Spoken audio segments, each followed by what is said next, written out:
Le thème de la co-création, il y en a qui le faisaient de façon naturelle, maintenant c'est promu comme étant une façon de faire, mais en vérité c'est juste d'utiliser l'intelligence collective au sein de la même organisation, même à l'externe de l'organisation. Je ne sais pas c'est quoi la cible, c'est quoi l'objectif de cette...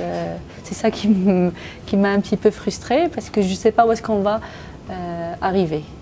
Donc qu'est-ce qu'on cherche? La cible, c'est de gérer le chaos. Parce que quand on fait un atelier de co-création, justement c'est déconcertant pour certaines personnes qui sont habituées à avoir une structure extrêmement documentée, avec une logique, avec un objectif extrêmement précis. Or, la co-création, elle suppose d'être à l'aise dans le chaos, d'être à l'aise dans l'incertitude. Ce que l'on cherche à faire, c'est vraiment être pertinent. C'est-à-dire que quand on a commencé, on savait que c'était un besoin, mais maintenant, 16 ans plus tard, on n'est plus très sûr que ce soit la préoccupation principale des gens. Est-ce que vraiment on adresse un sujet important? Est-ce qu'on apporte quelque chose de nouveau? Est-ce que la communauté est satisfaite avec ce que nous apportons? On nous a traités de comportements élitistes, intellectuels, etc.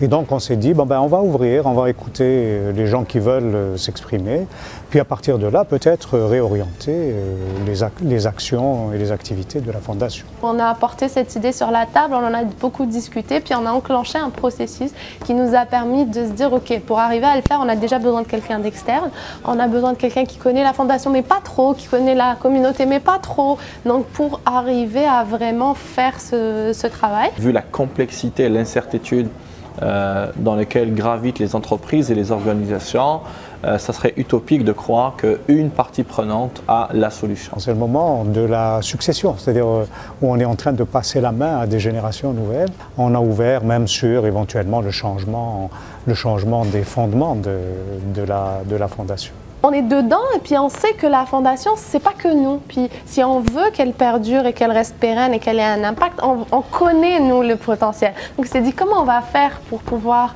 aller de l'avant. On ne peut pas faire ça tout seul.